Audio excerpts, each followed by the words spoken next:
Hey, welcome back to the channel. Like this video, comment down below. Let me know where y'all from and who you a fan of, man. As soon as the fans picked up and got Blac Youngsta, that's when Yo Gotti took off running instantly, man.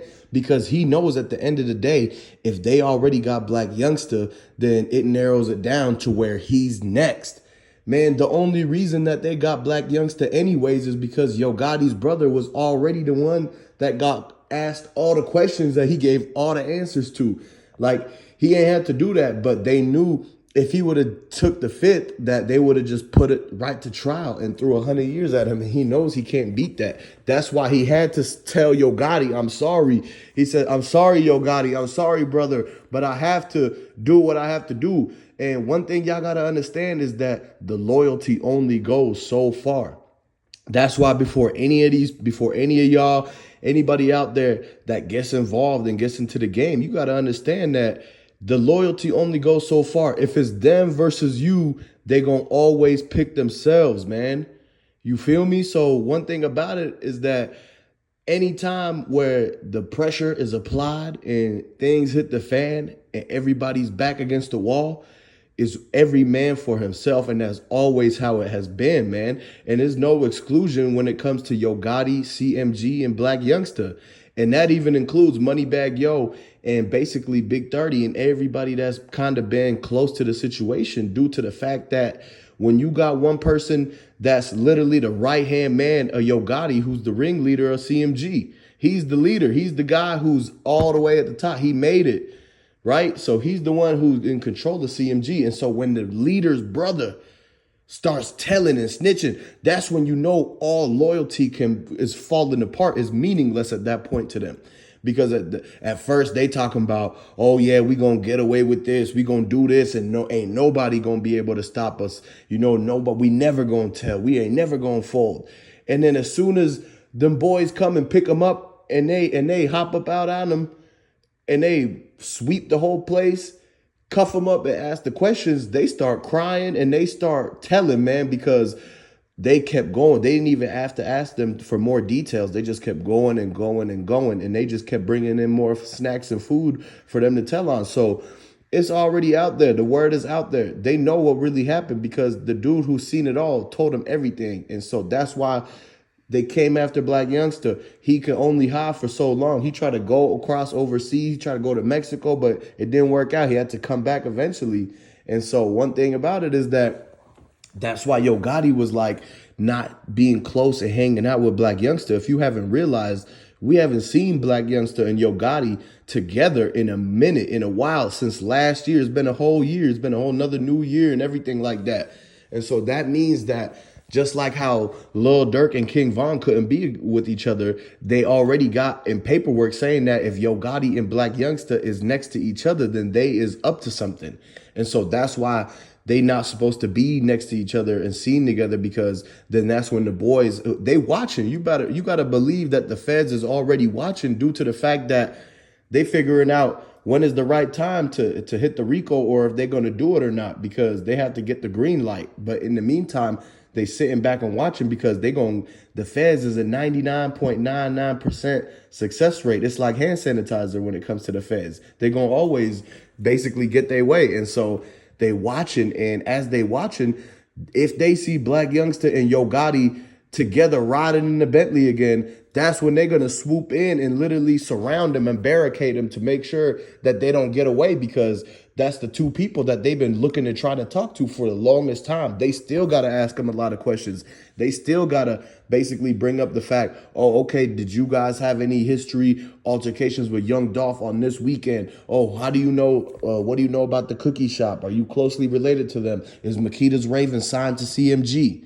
And they're going to look at Yo Gotti, and he's going to be stuttering and stuck on what to say. And that's when they got him, because he's going to change up. He's going to say that he went to the cookie shop one time at 12 o'clock, but then they're going to bring back the question, and he's going to say it was 1:30. And they're going to say, you know, you done messed up, because you said you went to the cookie shop at 12 p.m., right after Young Dolph left when he came in there in July with that white truck. How did you know to go to the cookie shop right after Young Dolph left? How did you know? He was in the white truck, so you couldn't have been to where you knew what kind of whip he was in. The only way it makes sense that if Yo Gotti pulled up to the cookie shop after Young Dolph did when they did that video with Raven trying to tell Dolph to shout out the restaurant over and over again with the cookies, the stale cookies in the parking lot. And so how did CMG know to pull up 5 minutes after that? They had to have been in toxic communication. Either they got a live feed of the security footage to Makeda's, or that they called and texted him, or that they follow him and they seen when the story was posted. That's the one thing you got to understand about people. You don't have to text and drop locations anymore. All you got to do is basically they look for the inside person who's going to run the inside play, and they going to make it seem like they promoting something on Instagram, and that's their way of posting the location. That way they could say, I never specifically sent it to somebody, but I did post it in the general public, because that's what we generally doing out here in public, promoting the cookie shop. And so when they seen the story of Makeda's Raven and that Dolph was right there, what do you think she did with that video? Of course she gonna go and post it online right away. So as soon as she posted it, Blac Youngsta and Yo Gotti was down the block waiting, looking for that. And they seen the video, they pulled right up. That's when they knew, oh, okay, so you got on his good side. So you got Dolph coming to the cookie shop. So you got to know that people was talking and actually already making moves as this whole thing was playing around. Like, they know that if they got good with the people who Dolph goes to eat at their restaurant or support them, then they know, oh, okay, anytime when Dolph pop up in there, y'all got to promote and everything. So we know what's going on. You feel me? And so that's what they might even give him a kickback on the back end and say, hey, we invest in. Y'all just got to tell us all the celebrities that's coming in and out of the place. That kind of stuff happens all the time, like especially in LA. That's how they catch all them rappers who come and don't check in and be out at the restaurant. That's exactly like how PNB Rock got hit up, man. And condolences to Dolph, condolences to PNB Rock. I know it's a lot of Dolph fans out there that's rocking with Young Dolph and they still trying to see justice. So comment down below. Let me know if you really rocking with Dolph, and put the dolphin emoji in the comment section. So y'all got to realize that as soon as Big Juk told, that's when they knew they got to go get Blac Youngsta. They needed to get Blac Youngsta first because he's the one who's clicked up with Shondell. He is the one who gives orders to Shondell. If you didn't already know, when Blac Youngsta pulled up in the Grove Ridge, in the Castalia, in the Orange Mount, and he was at them apartments in the projects where he pulled up and everybody was wearing red.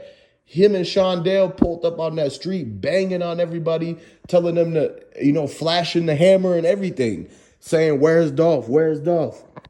And so they know that Shondell had to have been one of the dudes who was driving the getaway car, or that he might have even been the third person who got out that back seat and tried to run up into Young Dolph's car and test to see if the side door handle was open.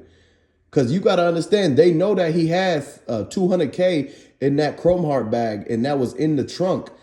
Because the dude went and got that out the trunk after MPD locked up Marcus Story and everything like that. So whatever Maurice told him got him to actually get put in the car and never to be seen again. And somehow they had to have known where Dolph's stash spot is. Otherwise, they wouldn't have immediately went to the trunk of the Corvette to open up and instantly get the Chrome Heart bag like they knew what they was looking for. Because how is it that if Dolph wasn't talking, if Dolph was already sent up at that point, then how did people know that he had $200,000 in that Chrome Heart bag and almost $1 million in cashier's checks in the safe? People got to understand that he was either there to pick up the bread, or he was on the way to go like put up the business funds and everything like that. So y'all need to make sure you subscribe to this channel, like this video, and comment down below. I'm going to catch you later.